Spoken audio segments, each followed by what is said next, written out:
All right, Mr. Mars, driving destination, sir. So I got to thinking, Labor Day's coming up, and we've started watching the Gulf. We're looking for the hurricanes because of the weather, because of where we're located at. And I got to thinking, well, everybody can go off to San Antonio or Dallas or Waco, any place north. Just go find some place. And I've done that a couple of times with the wife and the kids and the dogs and the cats loaded up into a Motel 6 because that's the only place that would take the pets, and it was not a lot of fun. So I was thinking about what else you could do. And then so I thought some of the other places you could go that you could make a little bit of a road trip in a hurricane out of it. Somehow the hurricane blew in. Yeah. So go to up into Luckenbach and the Fredericksburg area. You can go find you some hill country bed and breakfasts, or you can get some cabins. Luckenbach actually has cabins on a little creek across from the post office thing. You can go to the Luckenbach Dance Hall. And been there. Yeah, been there. And you can also go up to Fredericksburg. It's right next door with the wineries, beer gardens, the National Museum of the Pacific War, and lots of boutiques. Then, if you're looking for something a little bit more to the north, go to Wimberley, which is another artsy small town, and you can stay in the river cabins that they have there, or the Wimberley Inn. They've got the Wimberley Glassworks Studio. You got places to go swimming like the Blue Hole or Jacob's Well. And then you could also go to the Wimberley Valley Winery to get wound up at the end of the day. The other place, a little bit more to the east, is Jefferson. Now, you can stay at the Jefferson Hotel here and this is famous for being haunted. Jefferson's considered one of the most haunted towns in Texas. I did not know that. Did not. Got plenty of antique shopping. You got a train, the Jefferson Railway, that'll take you out through the piney woods. Got a bayou riverboat tour. Lightning off in the distance. They even have a Gone with the Wind museum there that I did not know. Wow. Then you can also go a little bit more centralized, go to Tyler. It's in East Texas, but it's known as the Rose Capital. Got a lot of got a lot of stuff for evacuees. You can go to the Tyler Rose Garden. They got a zoo. They got lakes to go and play with. And plenty of hotels, medical facilities, and restaurants. I've ever played with a lake, have you? Well, play in. Shall we do it that way? I've played a lot of other things. But. Yeah. A town I really like, and my wife loves it, is Nacogdoches. Now, it's not really that far north, but it is further north. It's historic and charming. It's actually the oldest town in Texas. And, Nacogdoches? Nacogdoches. Yeah, I knew that. Got brick paved downtown, got plenty of museums. Stephen F. Austin is there. They got trails to go hiking in if you want to get out and about. They don't have that many hotels there because it's not that big of a town. It is a college town, so you got to make your reservations here, but it's a real nice place to go visit. If you want to do something more with the kids, Glen Rose is another small town. Now, this is home of the Dinosaur Valley State Park. There's actually fossilized dinosaur tracks that you can go down through the riverbeds and check out. But here, if you're an evacuee, you don't have to necessarily stay in a hotel. You can camp, you can hike, you can go do all kinds of things in that area. And the last one I wanted to bring up was Bandera. Now, this is a little more west. If you're going out towards San Antonio, you want to go a little more west. Now, this is the Cowboy Capital of the world. Now, this is a place for rodeo fans, Western culture lovers. One of the things that I liked whenever we'd been there before, along with their museums and the cowboy look to it and everything, it's very hilly there. So, like on the entrance to the stores and stuff and the bar right behind where these cowboys are riding down Main Street, you actually have to go downstairs, down the side of the hill, and the bar and everything's down below. And it's kind of like going to a speakeasy, if you might. So there's just be a few places that you could go, and if you're going to evacuate, and maybe have a little more fun than a Motel 6 in San Antonio. There you go. Nice.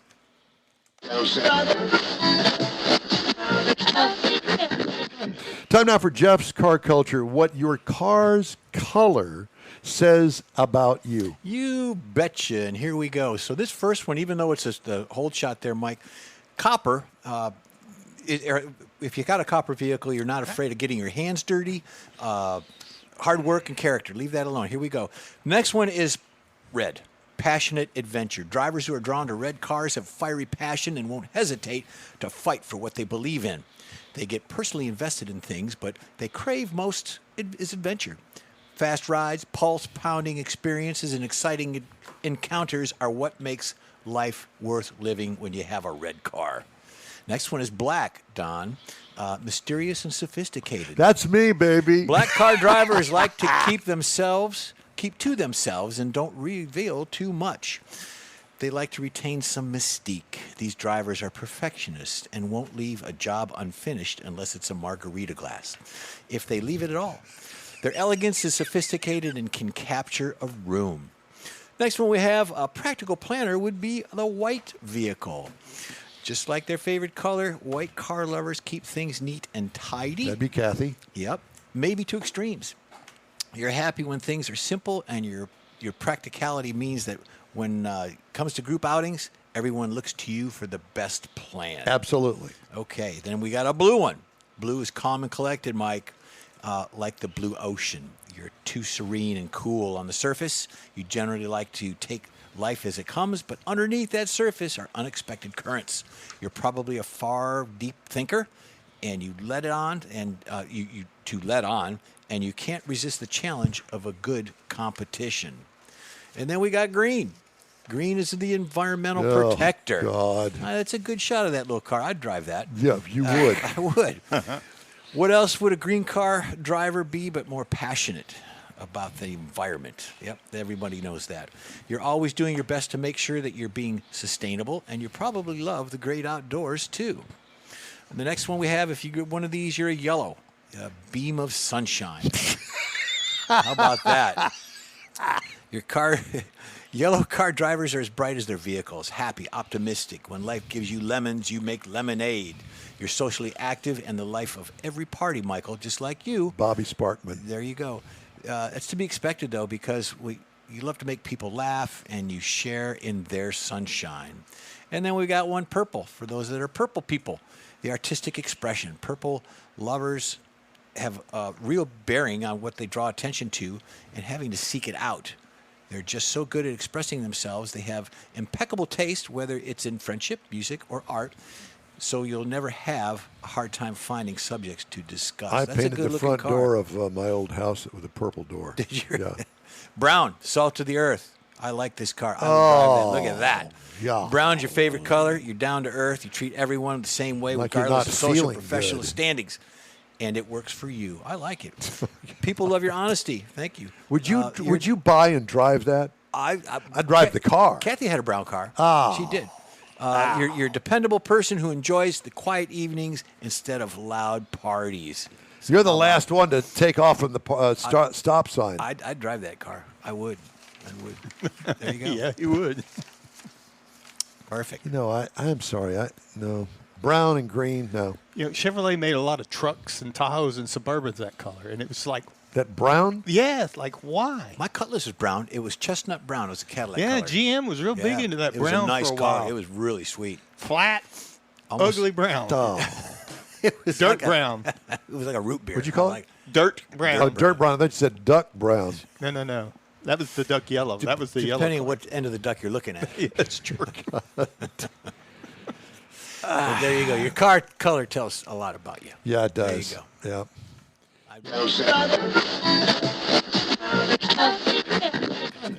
Time now for this hour's car review.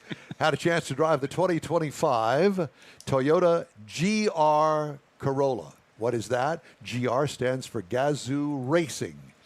Final assembly location, Toyota Aichi, Japan. Available trim levels, Core, Premium, and Premium Plus. The reviewed trim level is the 5-door Premium Plus. This is a compact little sedan. All new in 2023. Exterior features include oversized front grille, gives it a menacing face, in my opinion. Bulging fenders can barely hold the big 18-inch wheels. Air vents at the rear of each front fender. Severely raked windshield. This is not some sort of a do-over of your standard Corolla. No, it's not. It's its own car. They just use the Corolla name. It has a black roof panel on the top of it.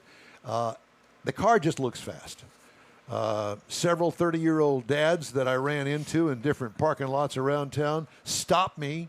Oh, man, I love that car. I'm going, you do?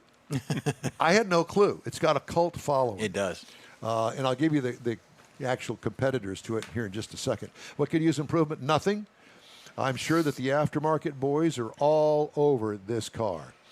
Interior highlights: big bolstered seats with GR logo emblazoned on the headrests, embroidered too.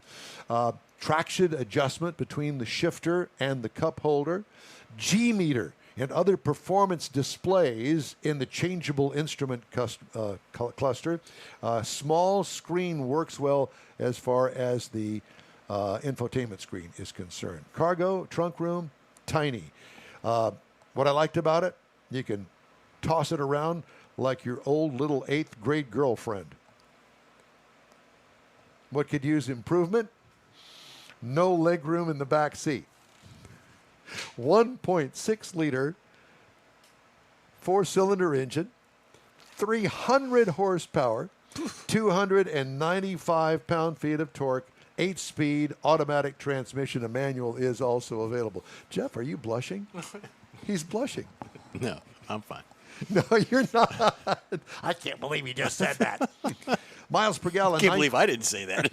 19 city, 27 highway for a combined at 22. It's not a lot, but remember, it's a race car. I got 25.4 miles per gallon. That's pretty good. Over 385.6 miles. What I liked about it? Powerful fun for a little motor. What could use improvement? I don't know, more power. I'm sure the aftermarket's got it. Toyota needs to rethink calling it a Corolla, though. I kind of compare it to the Ford Mustang Mach-E. Has no relationship to the Mustang whatsoever. Yeah.